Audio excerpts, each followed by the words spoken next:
Hi, everyone. Hope you're doing great.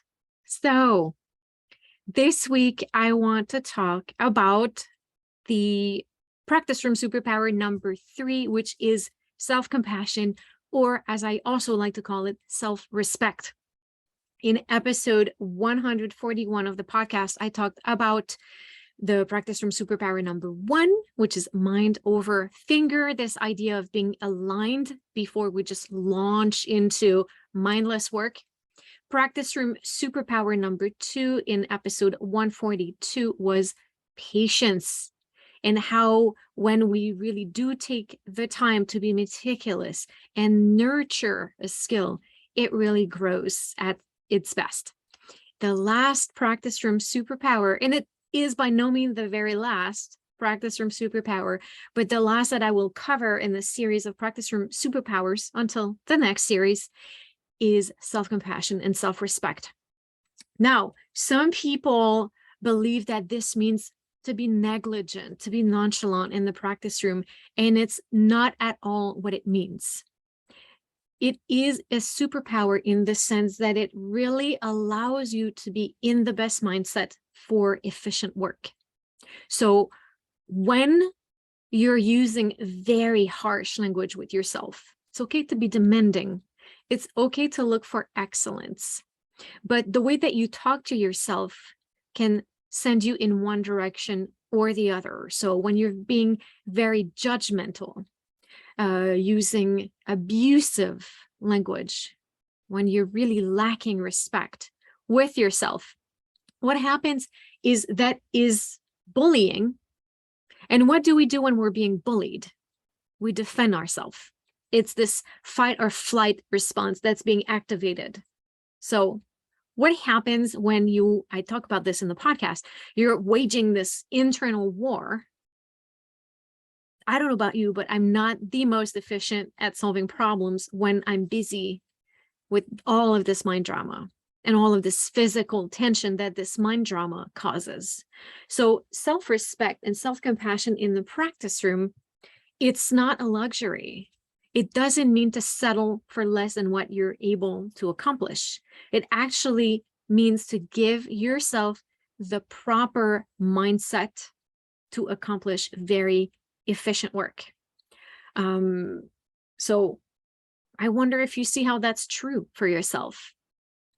I hope you catch the episode. And of course, as always, I have as always, this season, I have some questions for you to ponder on in your practice room this week to develop a little bit more of this empowering self-talk, to put it to use, to notice when abusive language is happening, and to foster really an atmosphere of more productive work. So I'm going to pull these questions for you, and I want you to think about them this week. If you want the transcript of this episode, that's episode 143, go to mindoverfinger.com. And if you go to mindoverfinger.com/resources, you'll be able to click the link to sign up for the newsletter, and you will be receiving these transcripts every week. So these questions are in there. While you're there, don't forget to sign up for the Confident Musician. That's my free workshop coming up October 14th.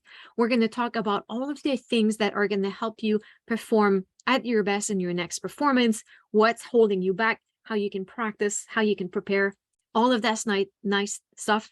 That happens October 14th. And there we go.